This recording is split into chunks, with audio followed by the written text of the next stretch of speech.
ایک بادشاہ کا دربار لگا ہوا تھا۔ چونکہ سردی کا دن تھا اس لیے بادشاہ کا دربار کھلے میدان میں ہی لگا ہوا تھا۔ سب خواص و عام صبح کی دھوپ میں بیٹھے تھے۔ بادشاہ کے تخت کے سامنے ایک میز تھی اور اس پر کچھ قیمتی اشیاء رکھی تھی۔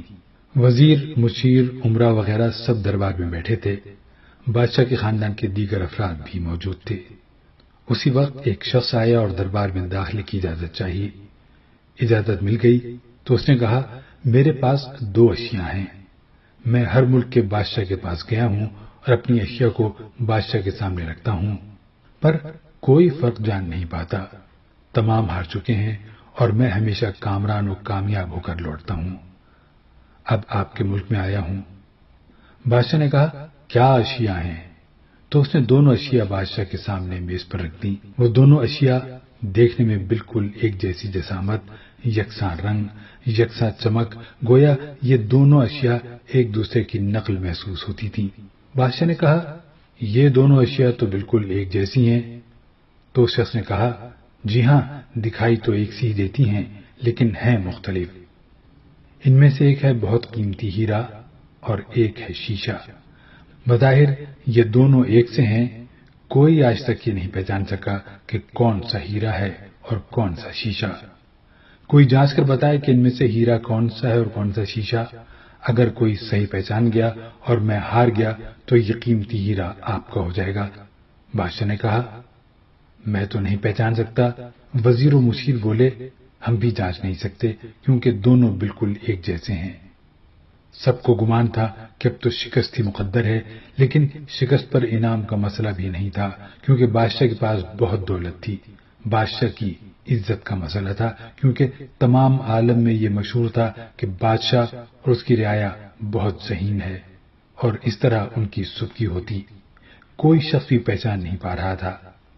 آخرکار تھوڑی سی ہلچل ہوئی۔ ایک نابینا شخص ہاتھ میں لاٹھی لے کر اٹھا۔ اس نے کہا، مجھے بادشاہ کے پاس لے چلو۔ میں نے تمام باتیں سنی ہیں اور یہ بھی سنا ہے کہ کوئی پہچان نہیں پا رہا ہے۔ ایک موقع مجھے بھی دیں۔ ایک آدمی کے سہارے وہ بادشاہ کے پاس پہنچا۔ اس نے بادشاہ سے درخواست کی کہ ایسے تو میں پیدائشی نابینا ہوں، لیکن پھر بھی مجھے ایک موقع دیا جائے جس میں ایک بار اپنی ذہانت کو جانچ سکوں اور ہو سکتا ہے کہ کامیاب بھی ہو جاؤں، اور اگر کامیاب نہ بھی ہوا تو ویسے بھی آپ تو ہارے ہوئے ہیں ہی۔ بادشاہ کو محسوس ہوا کہ اسے موقع دینے میں کیا حرج ہے۔ بادشاہ نے کہا، ٹھیک ہے۔ اس نابینا شخص کو دونوں چیزیں چھونے کے لیے دے دی گئی اور پوچھا گیا، اس میں سے کون سا ہیرا ہے اور کون سا شیشہ؟ یہی آپ کو معلوم کرنا ہے۔ اس آدمی نے ایک لمحے میں کہہ دیا کہ یہ ہیرا ہے اور یہ شیشہ۔